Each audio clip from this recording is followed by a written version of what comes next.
dealing with today's law enforcement, the more people will know, the better informed the public is, the better off we are, I believe. And things are only getting worse between police officers and public, and it shouldn't be, because we are the public. We're not separate and removed.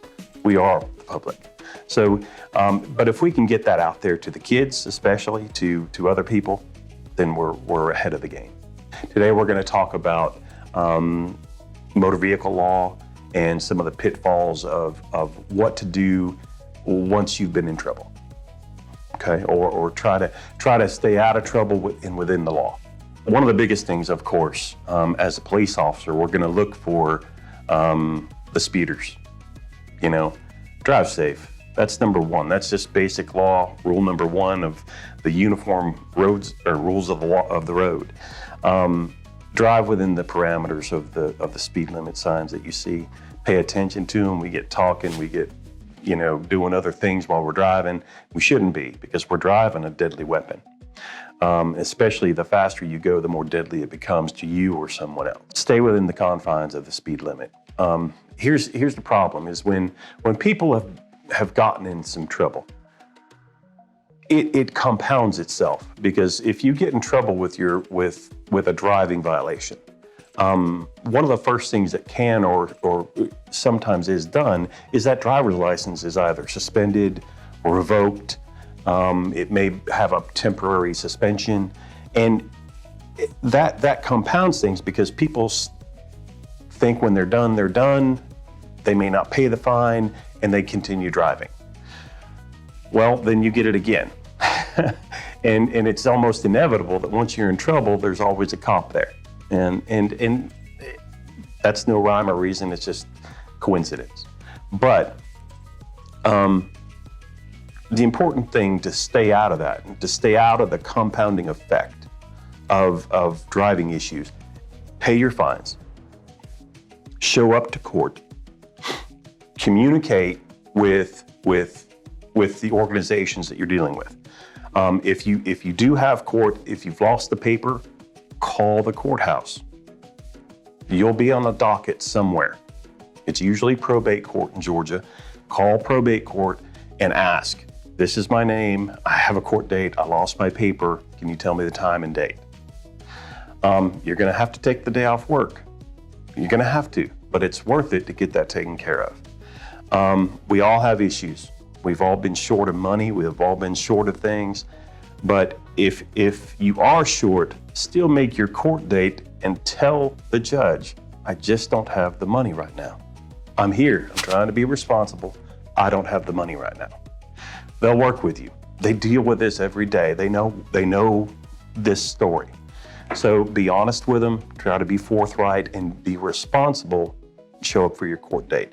If it's just a fine and you can pay it, pay it. That part's done.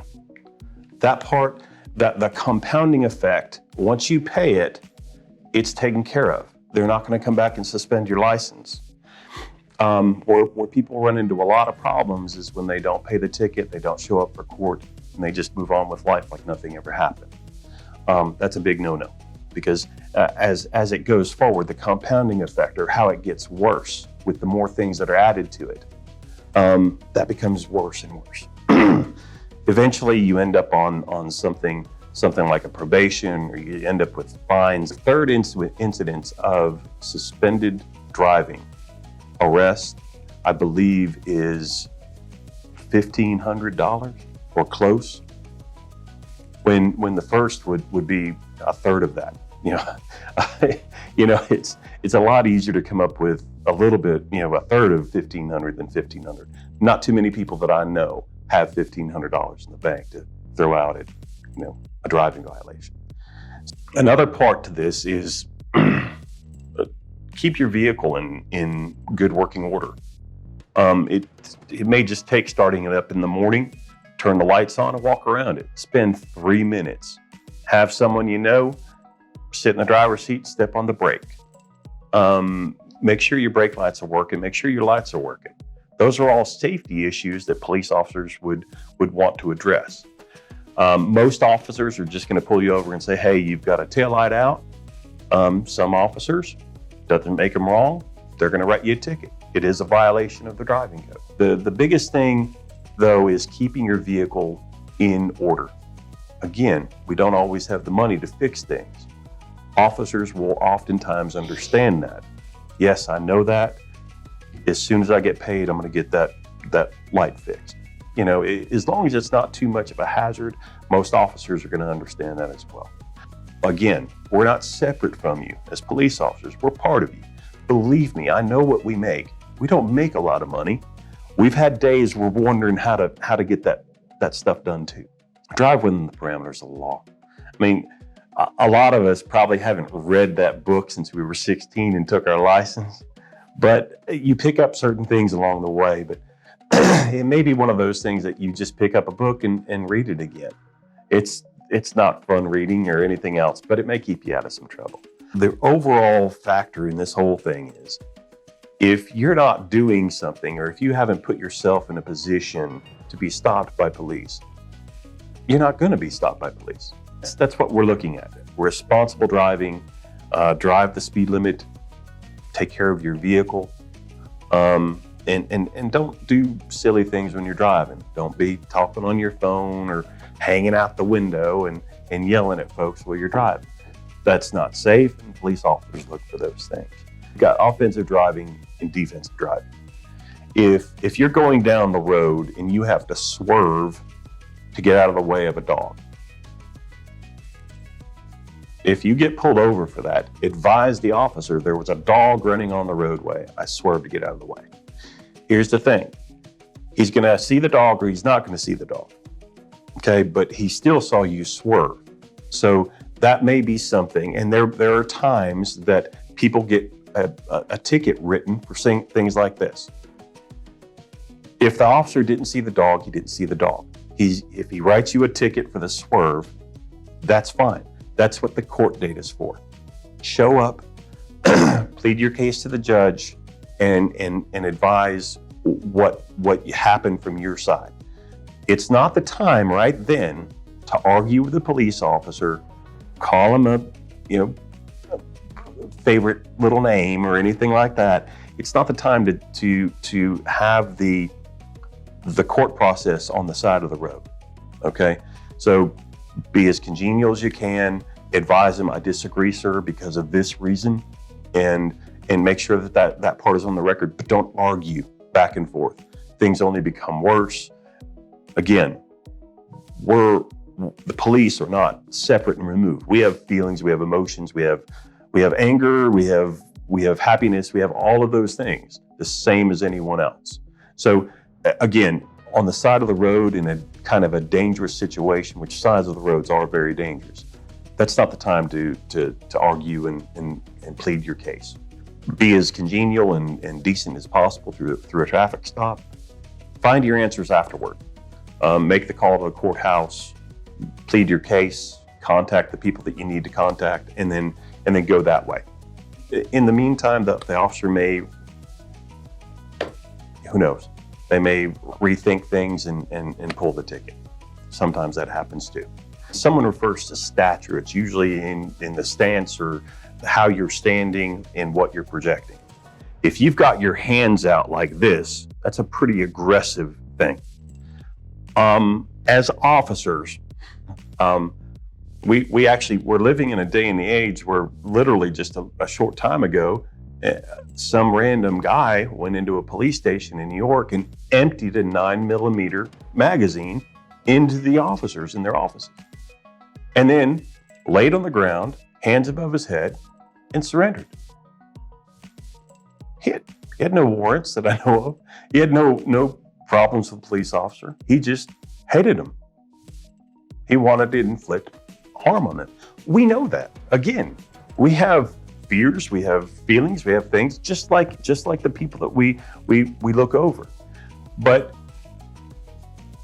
the way that you deal with a police officer, especially in a traffic stop or something like that, when we come up at first, we have absolutely no idea who you are. You could be a priest, you could be a hardened criminal. We have no idea. When we walk up, we have no clue who you are. So when we first walk up, we are at a heightened sense of security. We're a very heightened sense. We're looking around, we're looking in the car, we're looking for guns, we're looking for knives, we're looking for something that can hurt us. So when we get to your door, license please. We're all business. We don't know what's going on. You give us the license, we run you, there's no warrants. Okay, things come down a little bit. We're not out of the water yet, but things come down a little bit. Sir, this is why I stopped you. This is what's happening. And as we talk to you, and as the threat level lessens, we usually become more friendly. We usually become more relaxed. But until that point, we have absolutely no idea what's going to happen. We do know this, that most of the time that a police officer is assaulted during a traffic stop, that's why we're at a very heightened threat level. We're at a very heightened security, like head on a swivel is what we call it. That's what we're doing. We're looking around. It's all business. We're not there to joke. We're not there to play, because we don't know what danger levels there are. And if you watch one episode of Cops, or one episode of all these cop story shows, you see that. That's when bad things happen.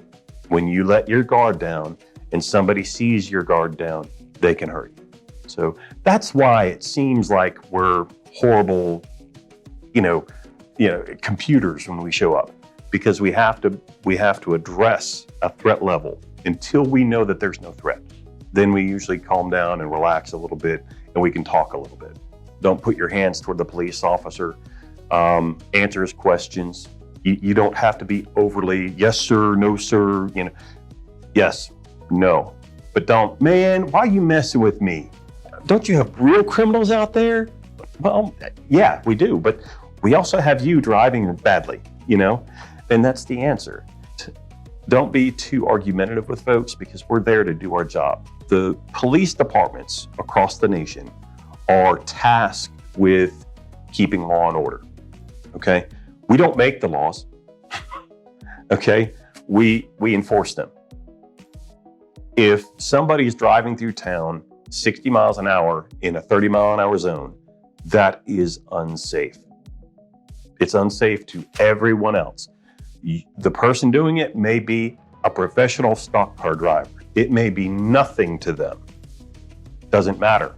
It's unsafe to the rest of the public. We as police officers are tasked with stopping that person and trying to bring about a change, either voluntarily or through arrest. But there has to be a change, because it's a dangerous situation, okay? And here's from a police officer's point of view. If you're causing a safety hazard in your community and you do nothing, what's the community going to say about the police? So we have to do things. Not only that, but it's it's a moral necessity to stop something that's unsafe or illegal. When you're stopped by someone, it's not because they don't like you. It's because they're performing a part of their job and you just happen to mess up. None of us are perfect. There's three main things that you don't do at a traffic stop. You never put your hands where they can't be seen. Hands always have to be seen, period. One of the best things to do, put your hands right on the steering wheel. It's where they would be anyway. Just set them right there. The officer can see that. Okay, here's the importance of hands. If you're gonna hold a knife, what do you hold it with? You're gonna hold a gun, what do you hold it with? The two main things that get police officers are knives and guns. If we can see your hands and we can see there's nothing in it, again, that threat level when we first walk up takes a tick down, okay? If when we talk to you, you reply in a friendly, at least halfway respectable manner, again, our threat level ticks down a little bit. If you turn around and you're barking at somebody and they're just trying to get through this part, get through the danger part of it and do their job and get back to work, the officer is not going to take very well to that. If that's number two, speak well, speak at least friendly. The third thing, don't try your case on the side of the road. Those three things are the big things in dealing with a traffic stop. Keeping your vehicles in order, driving within the laws. If that means you got to buy a book, not buy a book, they're free at the DDS.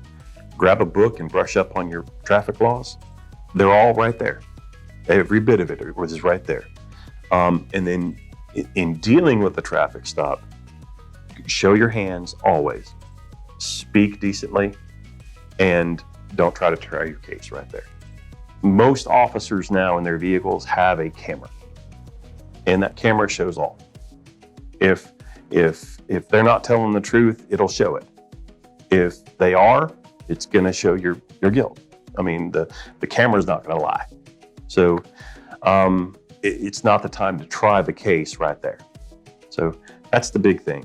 Basic auto stuff. I'm not a mechanic. I'm not a mechanic at all. I'm pretty handy with stuff, but most of us can go to YouTube and look up some kind of procedure to replace a headlight, even by vehicle. That may be what you need. Again, we live in a time that not everyone has disposable cash to spend $100 to have two headlights changed. It's a relatively simple process, and you can learn it. There are things out there that you can learn it. Your owner's manual of your vehicle oftentimes will have that information in it. Another thing I want to touch on are resources available to you. You almost everywhere has a public library. They have basically free resources and free assistance. I know personally the people that work at most libraries are completely happy and can't wait to help you find things. That's why they're working in a library, because they receive satisfaction from helping others. You can look up books. I know that most libraries have books on vehicles, have books on driving, on different things like that. You have things at home. You have family members that can help you. You have, you may have a buddy that is a mechanic and can tell you how to do certain things. But it's not as hard as a lot of people may think. It takes a little bit of time, but with a screwdriver and your fingers, you can replace most issues on a car that could get you into some trouble. Lights, your headlights, your taillights, your brake lights, your turning signals, all those things can be handled with a screwdriver and your fingertips. Just got to figure out where to go and how to do it. Use your resources to do that. There's a lot of folks that may get on probation, have committed a crime, and they're on probation, which means that they're still being punished, but they're being guided to try to do the right thing. So usually with probation, you have a fine. If you do something outside of the law, you get into trouble again and they send you back to jail. Okay, that's the whole idea of probation. Here, we're going to trust you, prove to us that you can do this. If you can't, we'll put you back in jail. Okay, so probations say that you cannot be on drugs. Probations say that you cannot hang out with people that are on drugs. Probation says that you have to drive within the confines of the law. Probation says that you can't break the law. That's the basic gist of it. Here's where people get into a lot of trouble, okay? If you're on probation and you don't show up for your meeting with your probation officer, one of the first things that can happen is your driver's license can be suspended. If you don't show up, or if you don't send your check in for your payment, one of the first things that can be done is your driver's license can be suspended. They could put a warrant out for you and bring you back to jail. There are times, though, that just your license gets suspended, and there's some kind of a punishment for what goes forward if you're not complying. So when you don't pay these things, when you don't pay child support, let's say, which has nothing to do with probation. But that's another thing, that if you don't pay child support, they can take your license from you. If you don't pay your insurance, as soon as there's a little bit of a grace period with the insurance, but if you don't pay your insurance, they're going to inform the state, and the state is going to pull your license. They may not even let you know. So it's important to be responsible with things that you have to take care of to keep your license. A license is not a right, it's a privilege. Therefore, you have to pay for it. The biggest thing is, once you get into that probation's circle, we call it, of if you don't pay, then you didn't pay, so you're not going to show up for your meeting. And then you don't show up for your meeting. All of those things make things worse. They compound everything. And next thing you know, you're back in jail. Or next thing you know, your driver's license is suspended.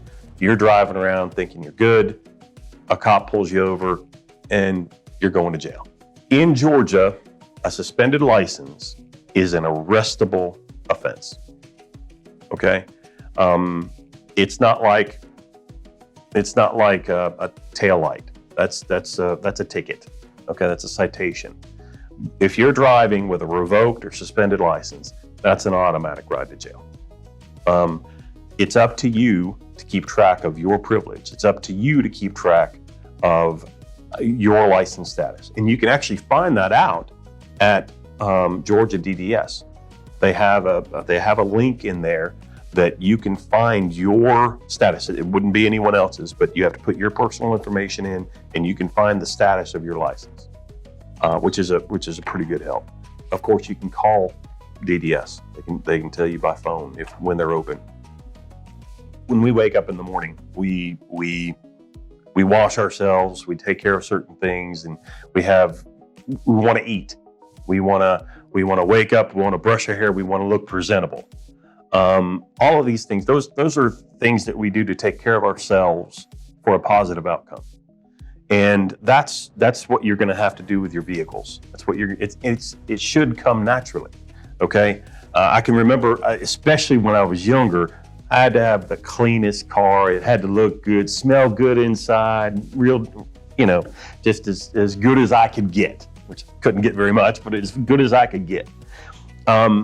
Over time, though, you kind of lay off all that a little bit, but it's pretty easy to keep track of that stuff. Again, 5 minutes once a month, turn your vehicle on, turn all the lights on, hazards, walk around your vehicle, make sure everything's blinking, make sure everything's lit up.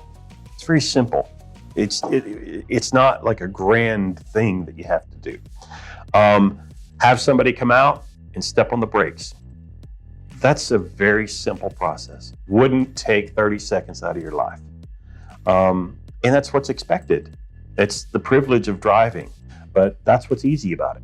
You just walk out and take care of it like it would be yourself. That's the goal to good driving. That's the goal to not getting into trouble with the police. Stay within the laws, take care of your vehicle. One of the biggest things.